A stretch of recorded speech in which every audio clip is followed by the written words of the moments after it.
సిద్దిపేట జిల్లా Gajwel market committee అధ్యక్షుడిగా వంటేరు నరేందర్ రెడ్డి, ఉపాధ్యక్షుడిగా సర్దార్ ఖాన్ ప్రమాణ స్వీకార మహోత్సవంలో పాల్గొన్నారు. వ్యవసాయ శాఖ మంత్రి తుమ్మల నాగేశ్వరరావు, రోడ్డు రవాణా శాఖ మంత్రి పొన్నం ప్రభాకర్లు, జిల్లా కాంగ్రెస్ పార్టీ అధ్యక్షుడు నర్సారెడ్డి, పార్టీ శ్రేణులు.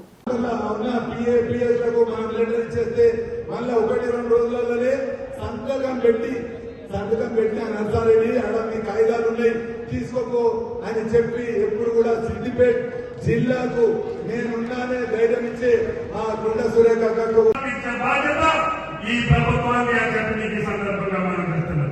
ఈ ఒక్క జిల్లాలోనే కాదు, అన్ని జిల్లాల్లో కూడా పామ్ ఆయిల్ ఫ్యాక్టరీ వస్తాయి. నిన్ననే కేంద్రాన్ని వచ్చి పంపించి వాళ్ళ మీద ఒత్తిడి తీసుకొచ్చి ముఖ్యమంత్రి గారి ద్వారా కేంద్ర ప్రభుత్వం మీద, ప్రధానమంత్రి మీద, వ్యవసాయ మంత్రి మీద ఒత్తిడి చేసి 2500 టన్నులు పెంచాం. ఇప్పుడు మీరు ఇచ్చినటువంటి పంట నా మండలానికి వస్తుంది. అక్కడే 1-2 మిల్లులు ఉన్నాయి.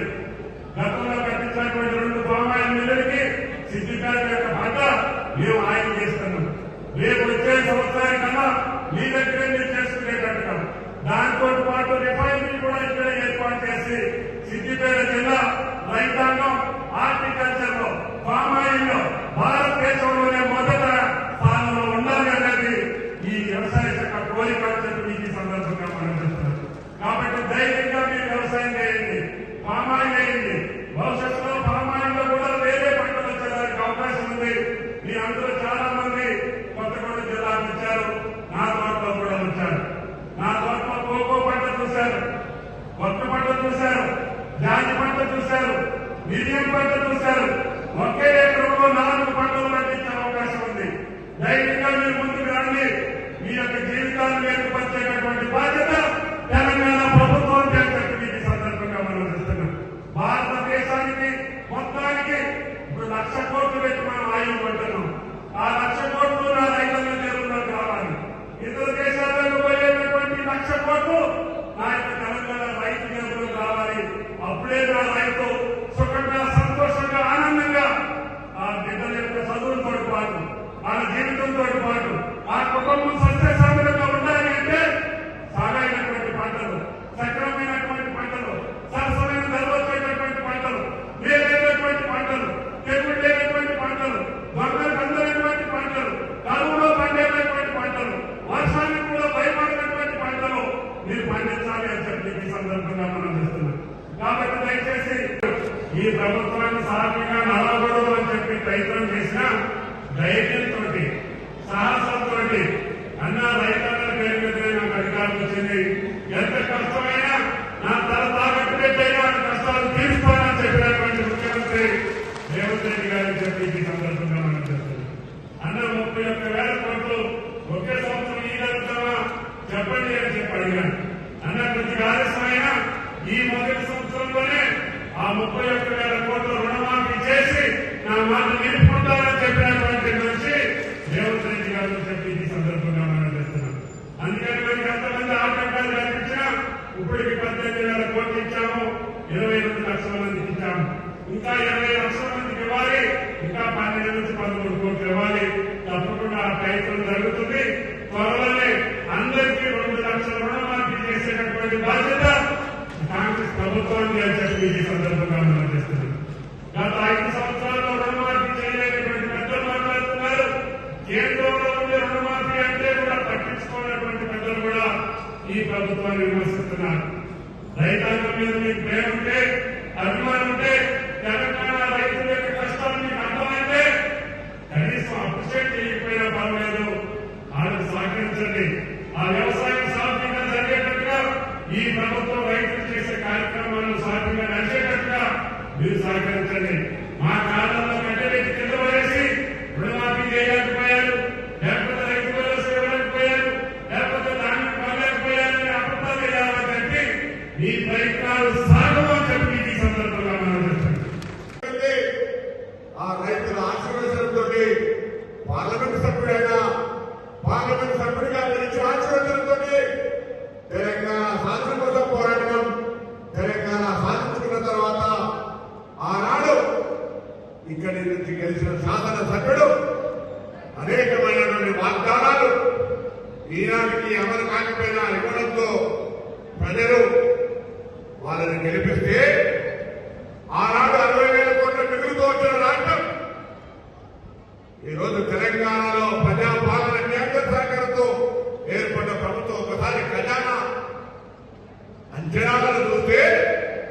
7.5 లక్షల కోట్ల అప్పుతోటి 40,000 కోట్లు చేసిన పనులకు బిల్లులు ఇవ్వాలని 1,75,000 కోట్ల కొత్త శాంక్షన్స్ ఇచ్చి ప్రజలకు ప్రభుత్వానికి ఇబ్బంది కలిగే విధంగా రాజకీయ నిర్ణయాలు తీసుకుంటే ప్రజలు తెలంగాణ ప్రజలు ఉద్యమ స్ఫూర్తి కలిగిన వాళ్ళు ఈ రాజకీయ పరిపాలన సాగదని ఇంటికి పంపిస్తే అందులో శాసనసభ్యుడిగా గెలిచిన మాకు కూడా గౌరవ మాజీ ముఖ్యమంత్రి గారంటే గౌరవమే కావచ్చు, మాజీ ముఖ్యమంత్రిగా ఉన్నటువంటి పెద్దలందరినీ కూడా గౌరవిస్తూ కావచ్చు.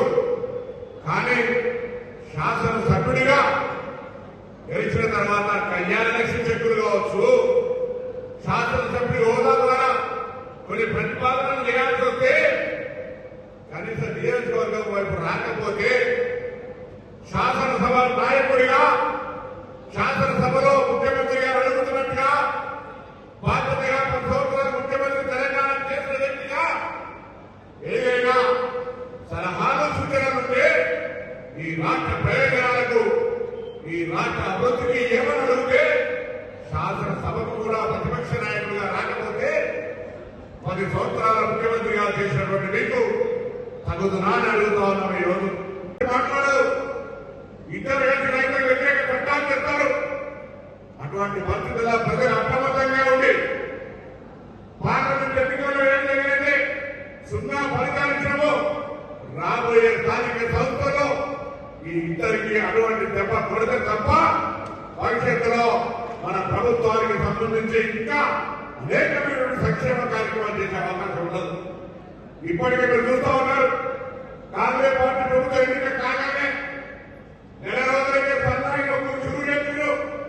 ఈ ప్రభుత్వం ఎన్ని రోజులతో చూస్తాం కూలిపోతుంది.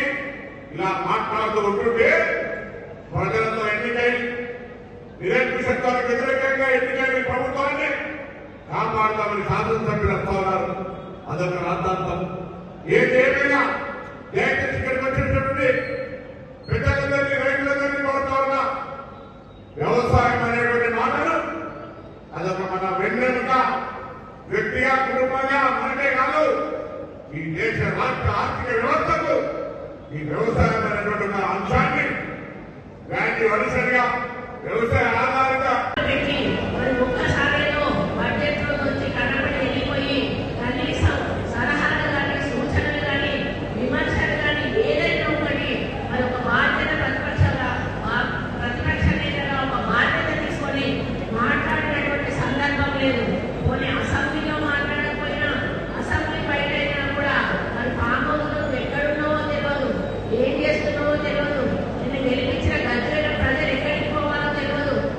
సమస్యలు ఎక్కువ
ఎందుకు రెచ్చగొడతా ఉన్నామని చెప్పి